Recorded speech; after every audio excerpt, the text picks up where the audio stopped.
Olá pessoal, muito boa noite a todos, sejam bem-vindos a mais um vídeo aqui no meu canal. Muito obrigado pela sua presença, pela sua participação, antes de mais nada. Pois bem, meu amigo, tá, o geólogo João Castro, explicando tudo a respeito sobre o vulcão Cumbre Vieja, Ilhas Canárias. Então, ele é uma sumidade em geologia, tá? Para quem não conhece, ele já esteve aqui no canal. Geólogo, pesquisador do CNPq, 1D, professor titular da Universidade Federal do Rio de Janeiro, coordenador do Laboratório de Geologia Costeira, Sedimentologia e Meio Ambiente do Departamento de Geologia e Paleontologia do Museu Nacional da UFRJ, professor do Departamento de Geologia do IGEO da UFRJ, doutor em Geomorfologia, Geociências, conceito CAP7, pela Universidade Federal do Rio de Janeiro, mestre em Sedimentologia, tem especialização em avaliação de impacto ambiental, educação ambiental, autor de vários livros, diversos trabalhos em revistas científicas nacionais e internacionais, com projetos de pesquisas em variação do nível relativo do mar, dinâmica costeira, inclusive a Universidade Eduardo Odlene no Moçambique, Universidade Nelson Mandela na África do Sul, principais áreas de atuação em estudos dos processos eólicos em dunas costeiras, variação do nível do mar durante o Holoceno, erosão, mudanças globais, impactos ambientais, transporte de sedimentos em praias e áreas portuárias, sedimentação carbonática holocênica em ambientes análogos, contaminação de praias por derivados de petróleo. Olha, realmente uma sumidade, tá? Inclusive, muito do que ele falou na apresentação que vocês vão ver a seguir, brilhante, parabéns, tá? Respeitando os créditos, falando da TV CREA do Ceará, tá? Teve participação de mais geólogos, mas eu selecionei justamente o trecho da apresentação do João Wagner de Alencar Castro, tá? Por ser meu amigo, ele também era amicíssimo do grande geólogo. Aliás, para mim, realmente, eu concordo com ele, uma das, assim, uma grande personalidade realmente da geologia, o Dr. Kenichiro Sugio, sabe, sumidade na geologia também. E o professor João Wagner de Alencar Castro leciona as disciplinas de geologia marinha, geologia costeira, sedimentologia, geologia ambiental, tá? Tanto em cursos de graduação e pós-graduação em geologia e geociências, tá? Fora que ele ex-vice-presidente da Associação Brasileira de Estudos do Quaternário, sócio da International Association Sedimentologists, IAS, da Associação Brasileira de Estudos do Quaternário, tá? Parte da Sociedade Brasileira de Geologia também. Não tem comentários, né, gente? É o que eu digo. Quem tem que falar a respeito disso realmente é a pessoa da área. O próprio professor também, ele fala isso, tá? Ele explana isso em sua brilhante apresentação.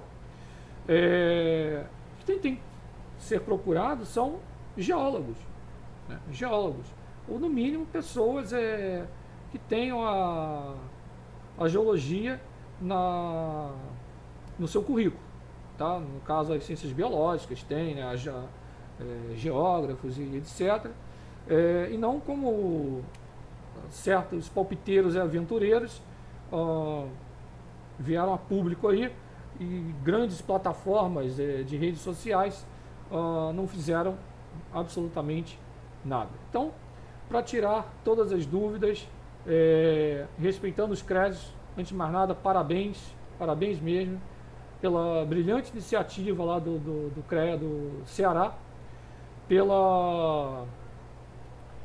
por esse evento aí, tá certo? Um forte abraço ao João Castro, ele está em viagem. Quando ele retornar, a gente vai marcar também uma livezinha aqui no canal. Tá ok, pessoal? Fique na paz, com Deus. Não deixe de se inscrever no canal, compartilhar bastante o vídeo. Se cuide durante a pandemia. Quem puder realizar essa colaboração, o link já está na descrição.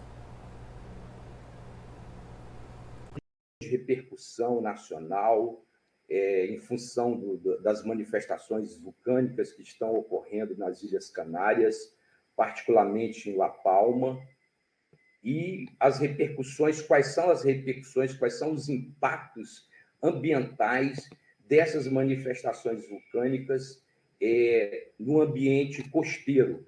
Tá? Existem centenas de debates, de publicações em várias mídias que estão tratando dessa questão. Mas eu acho que o profissional mais adequado para tratar esse tipo de questão é exatamente um profissional de geologia, porque as ondas de tsunami, por exemplo, elas não são ondas gravitacionais, né? Não são ondas geradas pelo vento, são ondas geradas a partir de uma atividade referente à dinâmica interna da Terra, ou seja, o sismo, tá? Atividades sísmicas. Tá? Então, eu gostaria de agradecer o convite que me foi feito pelo presidente Emanuel Mota, engenheiro civil do CREA, e gostaria de cumprimentar a banca, o professor, através do professor Afonso Almeida, da Universidade Federal do Ceará, e a jovem, professora Luciene Santos.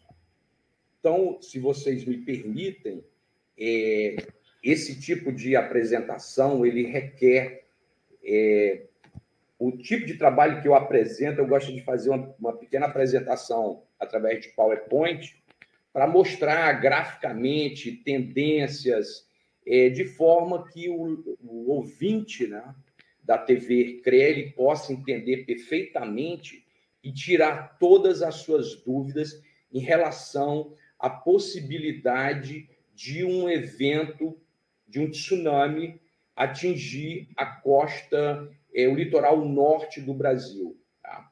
Todas as simulações matemáticas, feitas principalmente por oceanógrafos físicos, tá? Eles dão conta que essa atividade ela vai atingir a costa da América. Todas as simulações estão prevendo isso. E a gente está querendo fazer um contraponto dentro de uma perspectiva mais geológica, uma leitura mais geológica dessa questão. Então, se vocês me permitem, eu vou passar a fazer essa apresentação.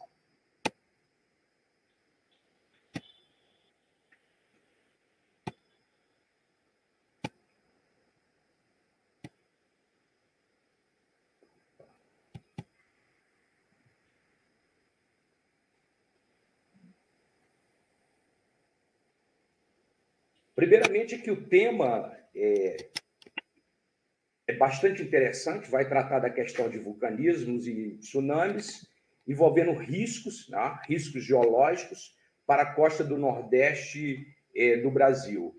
Tratar da questão da palavra do mito, se é um mito ou se é uma verdade. Geralmente, a questão do mito, hoje em dia, está muito envolvido com uma palavra como se fosse mentira, E, na realidade, não é bem assim, tá? Bom, eu sou da área de geologia costeira, geologia marinha e geologia ambiental, sedimentologia, da Universidade Federal do Rio de Janeiro. Nosso laboratório é o LAGECOST, do Museu Nacional, e eu também sou professor do Departamento de Geologia do Instituto de Geociência. Ou seja, eu trabalho em duas frentes na Universidade Federal do Rio de Janeiro. Eu gostaria de fazer uma pequena homenagem ao professor Kenichiro Sugio, em memória, que é um grande amigo que faleceu recentemente. É um dos grandes entusiastas da geologia sedimentária, talvez seja um dos maiores nomes da geologia, da sedimentologia e da geologia costeira no Brasil em todos os tempos. A minha homenagem. Nós temos algumas linhas de pesquisas para aqueles que têm interesse em desenvolver mestrado e doutorado nessas áreas voltadas para processos eólicos, dunas costeiras, variações do nível do mar, erosão costeira, mudanças globais, os desastres naturais, incluindo a questão de tsunamis e ciclones extratropicais, transporte de sedimento, sedimentação carbonática holocênica, contaminação de praias, estudo, perícia e avaliação de impactos ambientais. Bem, essa questão das tsunamis e os impactos, as repercussões de tsunamis no Nordeste brasileiro, começou com uma publicação de um trabalho do Stephen Ward e do Simon Day, tá? Em 2001, uma publicação que essa publicação foi do American Geophysical Union. Então, a partir dessa publicação, você teve toda uma repercussão em cima dessas questões, das possibilidades das atividades sismogênicas nas Ilhas Canárias atingirem a costa das Américas. Então, essa publicação ela foi em 2001. Em 2005, teve várias discussões a respeito, saíram matérias no Fantástico, ou seja, nós estamos, desde do início dos anos 2000, com essa certa ameaça, que, de certa forma, está incomodando muito a comunidade científica. De um lado, as pessoas que atuam na área de modelagem, matemática e numérica, e do outro, os geólogos que trabalham com o Holoceno e com a parte de desastres naturais. Bom, mostrando esse mapa aí só para reflexão, o oceano com 3 grandes bacias oceânicas, a bacia do Pacífico, que as atividades de tsunamis elas estão muito ligadas à bacia do Pacífico, as atividades no Oceano Atlântico, na bacia atlântica, do Oceano Atlântico, as atividades de tsunamis são bem menores. E também, na bacia do Índico, o último, ocorreu uma grande tragédia que matou aproximadamente 250 mil pessoas em Banda Aceh, na Indonésia, que nós vamos fazer algumas simulações nessas áreas. As Ilhas Canárias, ela fica na costa da África, ou seja, aqui, bem próxima à costa africana, está na placa africana, tá? Uma parte das ilhas está na margem continental e a outra parte das ilhas estão na margem oceânica. As ilhas de margem oceânicas elas são mais ativas do ponto de vista tectônico, em detrimento às ilhas que estão localizadas mais próximas à margem continental africana. A distância de Fortaleza é de aproximadamente 4.300 quilômetros. Bom, nós temos aí a distribuição dessas ilhas, são várias. Uma parte dessas ilhas, a ilha de Fuerteventura e Lanzarote, são ilhas que estão mais próximas ao continente africano, e essas outras ilhas aqui, que são as ilhas que predominam essas grandes manifestações vulcânicas, principalmente a ilha de La Palma e El Hierro. Bom, aqui nós temos mais ou menos um modelo, né? Esse modelo ele não é um modelo para as ilhas da placa africana, da costa africana, mas nós temos uma relação muito próxima da cadeia de monte submarino Vitória Trindade, que é um 3D da Vitória Trindade, que se assemelha mais ou menos às características dessas ilhas. Ou seja, uma parte das ilhas de Lanzarote, por exemplo, ela estaria na plataforma, nas proximidades da plataforma continental africana, e as ilhas vulcânicas mais ativas, que inclui aí, no caso, La Palma, estaria ela emerge, são ilhas que emergem dos fundos abissais, aproximadamente aí 4.000 metros de profundidade.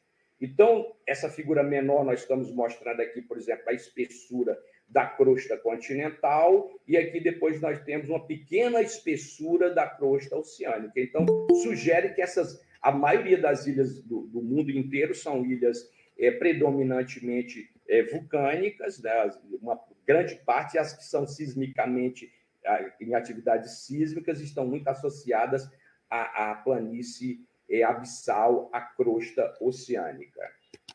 Bem, aqui nós temos mais ou menos uma distribuição levando do ponto de vista mais geotécnico dos grandes movimentos de massa que ocorreram em todas essas ilhas, nas Ilhas Canárias, principalmente aqui em La Palma, onde está se registrando a atividade vulcânica atual, e depois nós temos El Hierro. Em todas as manifestações vulcânicas, você teve grandes fluxos gravitacionais, movimentos de massa, de lava, em direção ao oceano. Então, dá para perceber claramente que em El Hierro você tem essa distribuição, a partir da cratera do vulcão, essa distribuição, esses fluxos gravitacionais de massa em direção ao fundo oceânico. Então, temos aqui El Hierro com essa característica, e aqui nós temos La Palma, que tem uma característica um pouco diferente, porque La Palma ela tem uma fenda de aproximadamente aí 25 quilômetros, então a trajetória da lava é mais ou menos unidirecional no sentido norte para sul. Então, aqui nós estamos mostrando um mapa com as características mais do ponto de vista geotécnico, para começar a repercutir a questão se existe possibilidade ou não da existência de uma onda de tsunami atingir o Nordeste brasileiro, particularmente o Nordeste brasileiro. Bom, eu acho que o professor Afonso Almeida ele vai mostrar mais ou menos essa figurinha no trabalho dele, na apresentação dele, mas mostrando aqui, no caso, a legenda de La Palma, né, o vulcão de La Palma, e esses fluxos de massa que concentram mais aqui nessa área de sudeste da ilha, sul-sudeste da ilha, favorecendo aí esses fluxos de lava em direção à pequena plataforma continental da ilha, porque essas ilhas oceânicas, quando elas emergem da planície abissal, as plataformas continentais elas são excessivamente estreitas.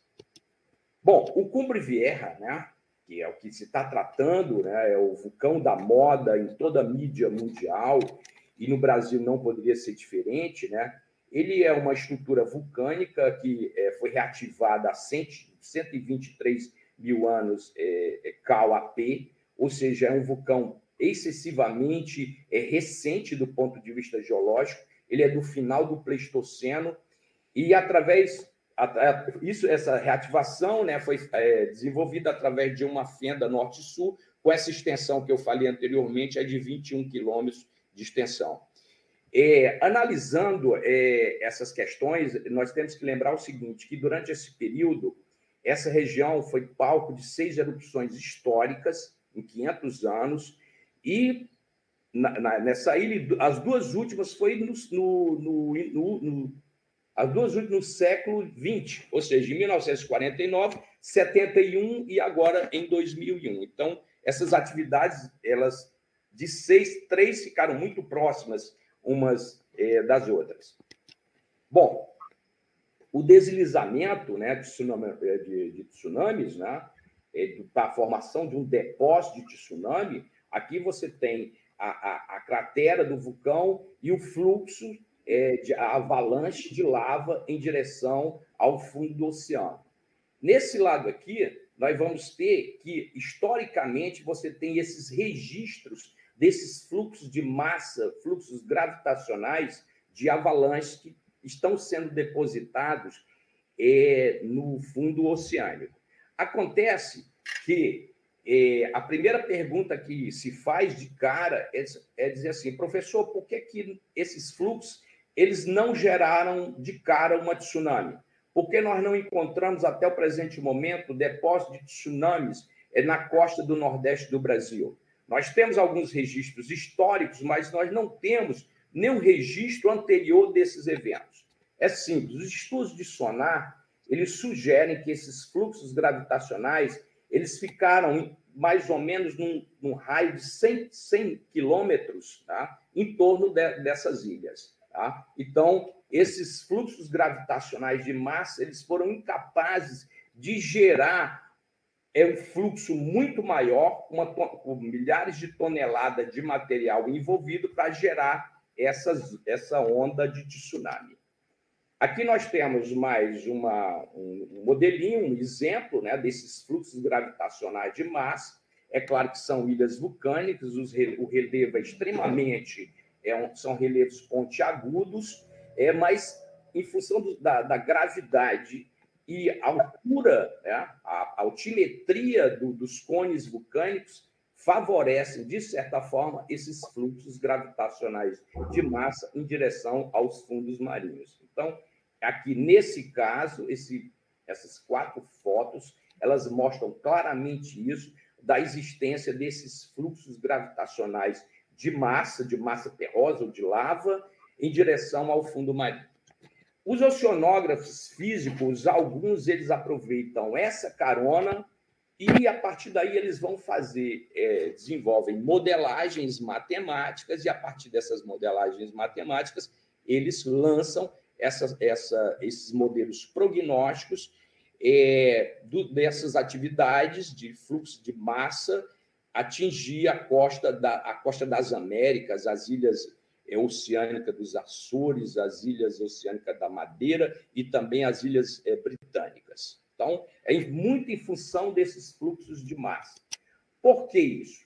Porque as atividades nas ilhas das Canárias, as atividades sísmicas, elas têm uma característica muito moderada. São os vulcões, as atividades sísmicas são consideradas moderadas, bem diferente das atividades sísmicas que ocorrem, por exemplo, na bacia do Pacífico, quando você teve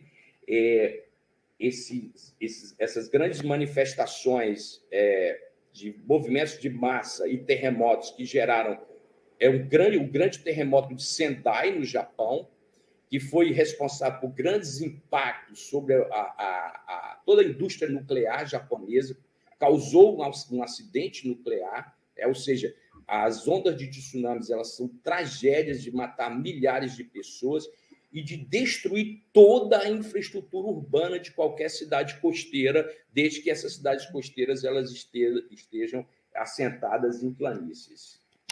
Bom, aqui nós temos a lava do vulcão do Cumbre Vieja, em La Palma, tá? Um verdadeiro espetáculo, né? de cores. Tá? Depois nós temos esses fluxos gravitacionais de lava, né? Ou seja, eles se deslocam de altitudes de 1.500 metros até chegarem no nível do mar. Em seguida, aqui, as tragédias, essas bolas de fogo percorrendo caminhos no asfalto, ou seja, os impactos ambientais eles foram devastadores, porque teve destruição de aproximadamente 1.500, salvo engano, 1.500 edificações na região lá da ilha de La Palma, um prejuízo incalculável para o governo e para a população. O governo espanhol, já que é uma província espanhola, a lava sobre essas residências, e depois formando aqui esses cones de dejeção de lava, que muitas pessoas, por talvez não ter tantos conhecimentos geológicos, estão dizendo a formação de deltas, né? E, na realidade, são cones de dejeção de lava. Esses cones, eles se projetam em direção à pequena plataforma continental insular, que são ilhas, e lançam no mar. Então, a partir desses movimentos de massa, é que você tem a possibilidade de gerar essas ondas de tsunamis. Bom, para vocês terem uma ideia, as causas das tsunamis não são ligadas somente a essa questão de sismo, né? Ou seja, a sismicidade na faixa de interplacas. Tá? Ou seja, também existe possibilidade de ocorrência de tsunamis decorrente de movimentos de massa submarino, tá? Ou seja, a formação de cânions submarinos, tá? Ou seja, aqui no litoral do estado do Rio de Janeiro, na Bacia de Campos, ela é toda seccionada por uma série de cânions submarinos, ou seja, em condições de nível do mar formadas esses cânions, sistemas de drenagens formados em condição de nível do mar bem abaixo do nível atual, e também a outra situação seria impacto de meteoritos, né? Corpos celestiais. Então, mais o princípio é o mesmo, né? Teríamos aqui uma situação normal, depois temos o distúrbio, um terremoto, ou seja, os terremotos eles podem gerar falhas normais e inversas ou transformantes. A partir do distúrbio, teremos a formação de uma onda, e essa onda ela se dirige em várias direções, ao contrário das ondas gravitacionais. O impacto da queda de meteorito, o mais clássico de todos, é o impacto na região de Chesapeake Bay, próxima à capital dos Estados Unidos, de Washington, ou seja, essa queda de meteorito que ocorreu no final do Cretáceo. Aqui, esses movimentos de massa, a indústria de petróleo tem uma preocupação significativa, porque existe a formação de grandes cânions submarinos, e essas paredes dos cânions, elas, em função do contato com a água e em função de fluxos gravitacionais, esse material ele pode desmoronar dessas cicatrizes e se projetar em direção ao fundo oceânico, e a partir daí também gerar ondas de tsunamis. Então, análise de dados geofísicos na bacia de Campos sugerem a ocorrência, num passado geológico bem distante, desse tipo de evento também aqui no Brasil. Bem, a outra questão, essa questão que nós colocamos, ela tem um caráter puramente geológico. Depois, nós temos essa questão dos modelos de previsão. Tá? Os modelos de previsão, eles são muito desenvolvidos, principalmente pelos dois serviços geológicos mais poderosos do mundo, que seria o Serviço Geológico dos Estados Unidos, o USGS, e o Serviço Geológico do Japão. Tá? Então, a partir desses modelos de previsão apoiados pelo Serviço Geológico, nós temos o seguinte. Primeiramente, o modelo de previsão, no caso, esse modelo de Banda Aceh, na Indonésia, foi o sismo, ele foi um choque de duas placas, no caso do Oceano Índico, muito próximo, a 126 quilômetros de Banda Aceh, que é uma cidade aqui na Indonésia, causando aquela tragédia que talvez seja uma das maiores tragédias geológicas da Idade Moderna. Tá? Ou seja, essas ondas elas se propagaram em diversas direções, né, com esse movimento circular, e ela se projetou por quase toda a bacia do Índico.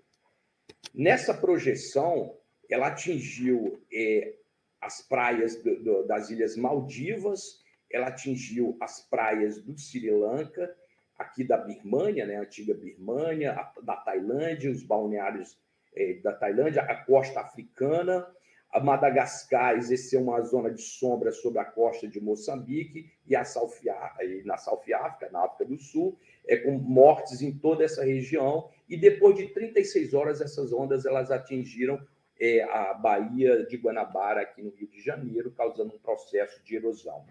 Bem, então, em cima desses modelos, mas só para lembrar vocês que esse sismo ele teve uma magnitude de 8,7 de magnitude, bem diferente dos sismos que ocorrem, por exemplo, nas Ilhas Canárias, que muitas vezes eles estão associados a essas atividades vulcânicas das Canárias, e que as atividades moderadas, e os sismos, no máximo, eles atingem 5,5. Então, é uma diferença significativa de magnitude entre 5,5 a 8,7.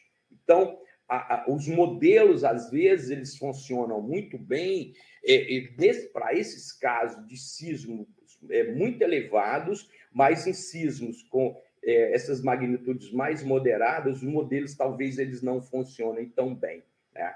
Nós vamos mostrar o porquê. Temos aqui esse modelo de projeção na bacia do Pacífico, o do terremoto de Sendai, que ocorreu no Japão, e a previsão é que a tsunami chegava depois de 21 horas na costa do Chile. E essa onda, os chilenos, eles se prepararam para evacuar a população e etc. E aconteceu uma onda muito menor em relação à onda de tsunami esperada. Ou seja, teve uma grande dissipação dessas ondas aqui em toda a bacia do Pacífico. Lembrando aí que você tem uma distância colossal entre Tóquio e o Chile, né? Ou seja, então o modelo, esses modelos, esse modelo aqui é o modelo japonês, e aqui nós temos o modelo já da NOAA dos Estados Unidos, do USGS. Tá? Ele é um modelo mais robusto, de previsão de tsunamis em determinadas áreas. Esse tsunami ele foi sentido nas Ilhas Havaianas, né? Foi sentido em alguns segmentos da costa americana, mas em nenhum momento esse modelo, a previsão do modelo não falhou em direção à costa da América do Sul. Bom, então, com isso, nós vamos ter aqui como é que funciona, qual é a funcionalidade desse modelo do ponto de vista em termos conceituais. Né? Aqui nós temos a margem continental. Nessa margem continental, nós vamos ter aqui um talude continental, uma incisão erosiva. Tá? Temos aqui uma incisão. Tá? Esse material, você tem a incisão, tá? Que se chama de scarf. Esse material, ele acontece um movimento sísmico ou fluxos gravitacionais de massa. A tendência desse material é ser deslocado para o fundo oceânico. A partir desse deslocamento dessa massa para o fundo oceânico, você vai mudar a configuração morfológica e batimétrica do fundo oceânico. Então, a partir desse momento, você vai gerar uma tensão sobre esse fundo. E essa tensão ela vai repercutir na massa d'água. Quando ela repercute na massa d'água, aí você tem a geração da tsunami. Bem, aqui nós temos alguns modelos, tá, para mostrar mais ou menos como é que funciona. Eu estou tratando de bacia do Atlântico, levando em consideração que as atividades sísmicas naquela região das Canárias são atividades moderadas e que, por essas atividades serem moderadas, ela não é capaz de gerar uma onda de tsunami de grandes proporções para atingir os mares do hemisfério sul, ou seja, a costa das Américas. Nós estamos falando da possibilidade de movimentos de massa submarino decorrente dos fluxos de lava e dos fluxos gravitacionais das ilhas Canárias em direção ao Atlântico. Então, esses são modelos traçados, foram propostos pelo Lastas e colaboradores em 2004, e nós mostramos esses modelos da seguinte forma. Você tem uma cicatriz de deslizamento, um movimento de massa, um fluxo gravitacional, numa velocidade t, que ele vai percorrer uma determinada distância. Em seguida, em 8 minutos, essa massa proveniente dessas cicatrizes de deslizamento ou de fluxos de lava, ele vai estar numa outra posição. Então, ela vai cavalgando em direção ao oceano profundo, e a partir desse cavalgamento em direção ao oceano profundo, ela vai gerando, vai acumulando energia para você dissipar essa energia através de uma energia cinética e potencial, que no caso seria uma onda de tsunami. Então, teríamos aqui o fluxo gravitacional de massa nessa direção. Depois, nós teríamos em 52 minutos a trajetória, o deslocamento dessa massa, ou seja, a topografia oceânica ela está totalmente modificada, ela está sendo alterada, e em função dessa alteração da batimetria oceânica, você vai acumulando energia e massa e, consequentemente, transformando isso em uma onda. Seguido, nós vamos ter isso aqui, e a partir desse ponto, 73 minutos de deslocamento dessa massa, nós temos a geração das ondas. Tá? 73, tá? com velocidade, uma velocidade, ela vai se tornar, ela começa muito grande, depois ela vai perdendo a velocidade à medida que ela vai se deslocando. E aqui nós temos essa ilustração que facilita muito esse entendimento, né? Primeiramente, nós temos aqui em A o deslocamento da massa, em B a massa percorreu a massa em ponto de repouso, aqui depois nós temos um deslocamento da massa, depois em C nós já temos o deslocamento em direção ao fundo oceânico, e em D aqui nós já temos, olha, a formação da onda de tsunami, que essas ondas de tsunami, elas são muito diferentes, por exemplo, das ondas gravitacionais. Essas que vocês estão nessa praia maravilhosa de Fortaleza, ou do Nordeste, aqui do Rio, e você vê essas ondas, elas arrebentando e quebrando na arrebentação. Ali são ondas de vento, ondas gravitacionais, que são muito diferentes dessas ondas de tsunamis, que é uma onda geológica, ela tem um comportamento completamente diferente de uma onda de tempestade, de uma onda de swell, de uma onda associada a da passagem de um ciclone extratropical. Essas ondas, elas estão associadas à dinâmica externa da Terra, né? Externa.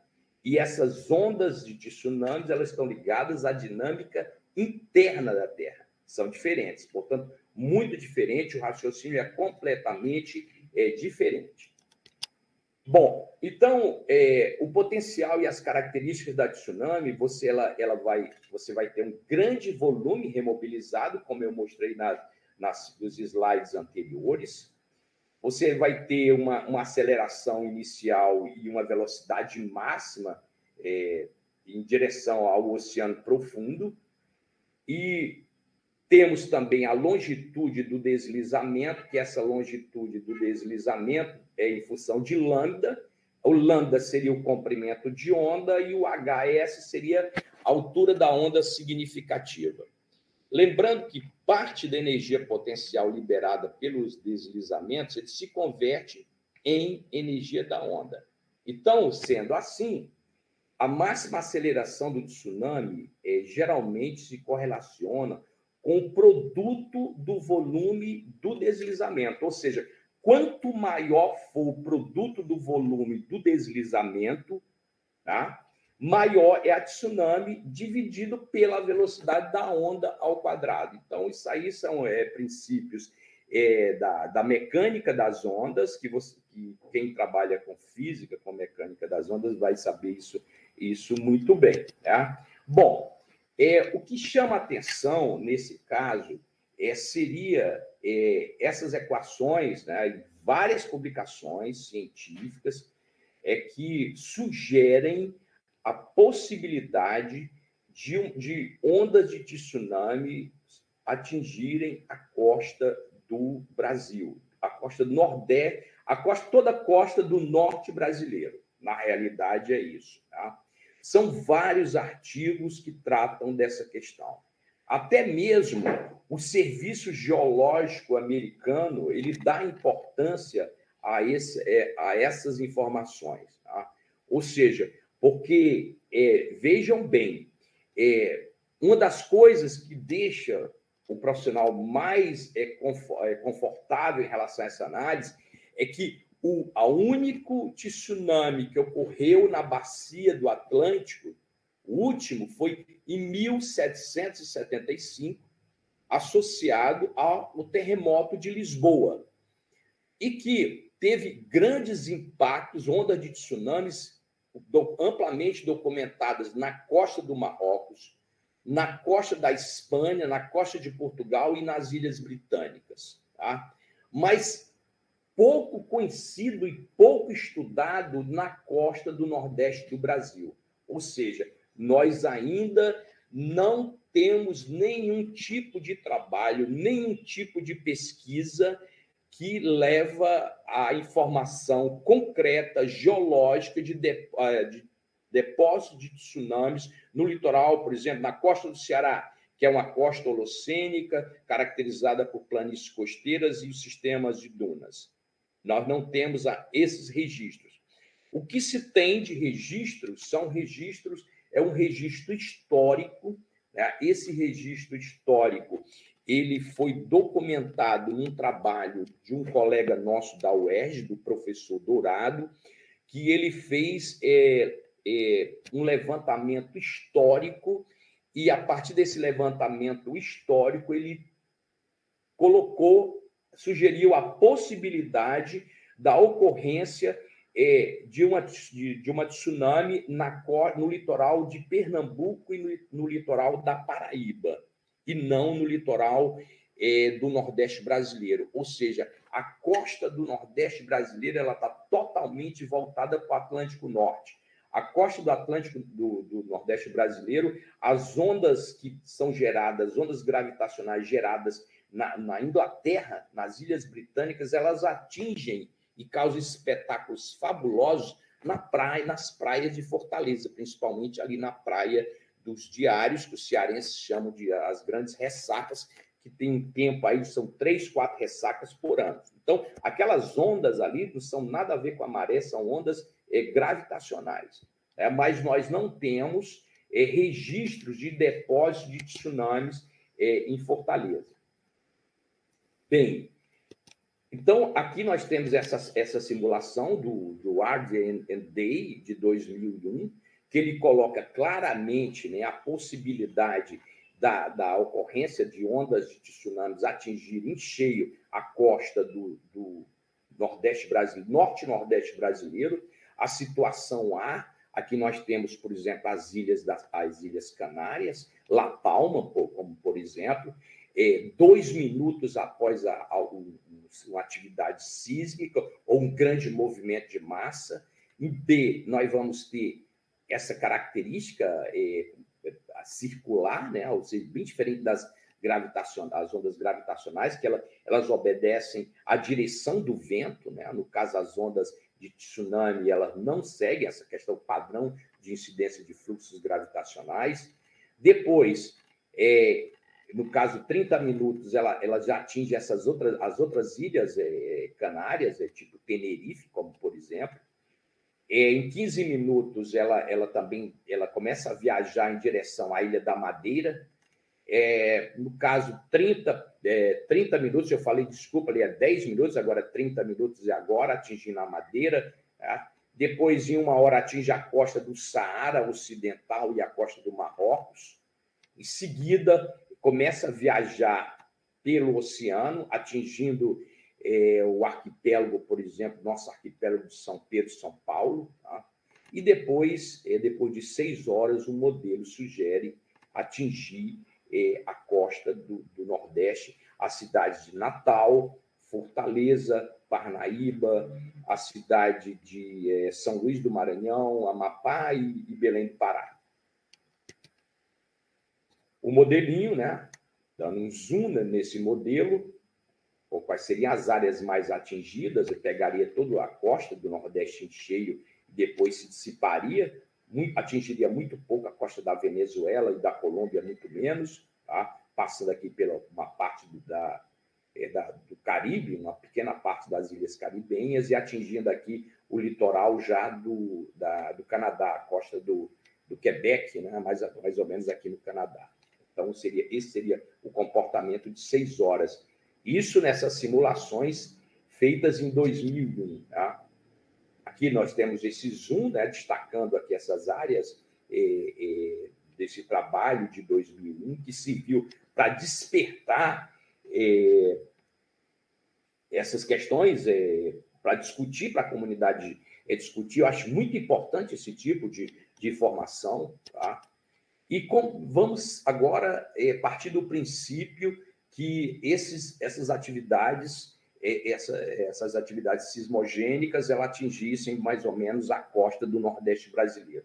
Então, depende também de 2 coisas. Uma é que claramente, a costa do Nordeste brasileiro, ela é marcada por uma costa relativamente diversificada, mas uma costa holocênica, muito recente. Aqui no litoral do Pará, nós temos um litoral de rias, que são aqueles vales afogados. Elas iam atingir esse litoral em cheio, favorecendo a propagação de ondas em direção aos rios, aos estuários e rios da região, com impactos devastadores sobre as áreas urbanas e também sobre áreas agrícolas, contaminação de aquíferos, repetindo o cenário também na Baía de São Marcos, em São Luís.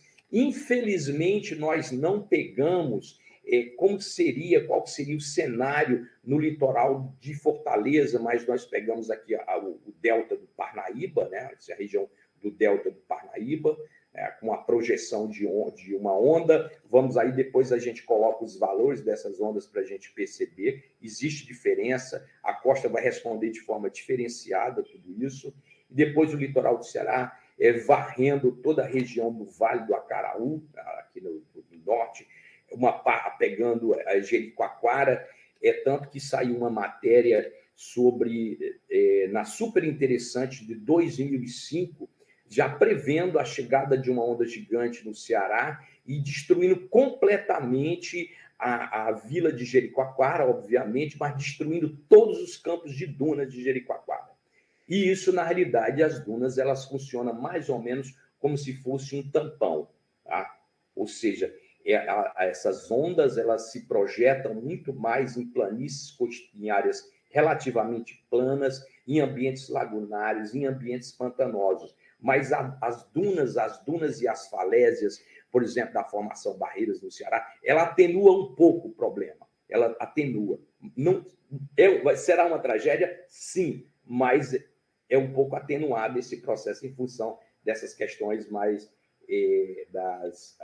o processo resposta está muito em função das condições litológicas de cada região.